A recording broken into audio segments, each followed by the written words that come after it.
चामुंडाय नमः। ओम ब्रूम चामुंडाय नमः।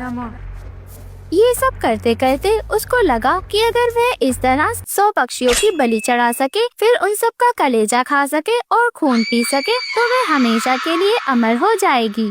यह सोचकर वह हमेशा ही जंगल से कोई न कोई पक्षी उठा कर लाती और सबकी बलि चढ़ाती। ऐसे ही एक दिन वो गांव से पक्षी को उठा कर लाई थी। अगर मैं 100 पक्षियों की बलि चढ़ा सकूं, तो मैं जल्दी ही अमर हो जाऊंगी। नहीं नहीं, आप ऐसा मत कीजिए, मुझे छोड़ दीजिए। तुम गलत कर रही हो। किसी को मारकर तुम कभी अमर नहीं हो सकती। कृपया मुझे छोड़ दो। चुप चुप कर जा छोटी पक्षी, अमर तो मैं होकर ही रहूंगी, लेकिन अफसोस वो देखने के लिए तू जिंदा नहीं रह पाएगी। ये कहते ही गंजी चुड़ैल तो उस चिड़िया की बलि दे देती है और उस चिड़िया का कलेजा निकालकर खाने लगती है। मुझे अमर होने से कोई नहीं रोक सकता, भगवान भी नहीं।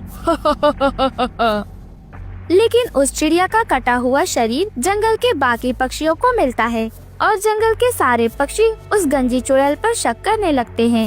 एक दिन फिर से वह पक्षी को पकड़कर लाती है और अपने घर में कैद करके रखती है। कुछ दिनों में ही मेरी 100 बलि पूरी हो जाएंगी। रात हो जाने पर तेरी भी बलि चढ़ाऊंगी। मुझे छोड़ दीजिए, मैंने आपका क्या बिगाड़ा है? आप मुझे मारना क्यों चाहती हो? घर में मेरी माँ बीमार है, कृपया मुझे जाने दीजिए। ऐसे ही टुनटुनी चिड़िया तो जोर जोर से रो रही थी। ठीक उसी वक्त जंगल की रानी रानो अपने सेनापति भालू और जंगल के बाकी पक्षियों के साथ उस गंजी चुड़ैल को घेर लेती है। देखिए, ये गंजी चुड़ैल फिर से एक नन्ही चिड़िया की जान ले रही थी। ऐसे ही ना जाने कितने मासूम चिड़ियों को ये मार चुकी है। अरे, इसे मार डालिए, इसे सजा मिलनी चाहिए, इसे तो मरना ही होगा। और फिर सारे पक्षी मिलकर उस चुड़ैल को पीटने लगते हैं। मार खाते खाते वह चुड़ैल तो बुरी तरह घायल हो जाती है। बस बस बस, क्या इतना ही दम है तुम सब में? मारो और मारो, बस एक बार और मुझे अमर हो जाने दो, फिर मैं तुम सबको जिंदा चबाकर खा जाऊंगी। ये शैतान चुड़ैल इतनी आसानी से बाज नहीं आएगी, हमें इसे मारना ही होगा। इसके बाद सारे पक्षी मिलकर उसे एक पेड़ से बांध देते हैं और बुरी तरह पीटने लगते हैं।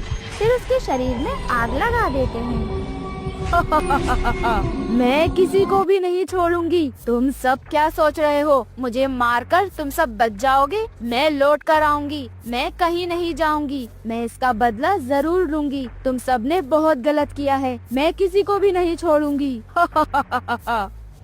कुछ ही देर में गंजी चुड़ैल पूरी तरह से आग से जल गई। इसके बाद सारे पक्षी वहाँ से चले जाते हैं। कुछ समय ऐसे ही बीत जाता है और फिर अचानक एक दिन कुछ पक्षी रानी रानो चिड़िया को लेकर जंगल की सड़क से गुजर रहे थे। तभी अचानक तोताराम को सड़क के ऊपर एक बुरी चिड़िया दिखाई देती है। तभी अचानक वह बैलगाड़ी को रोक देता है।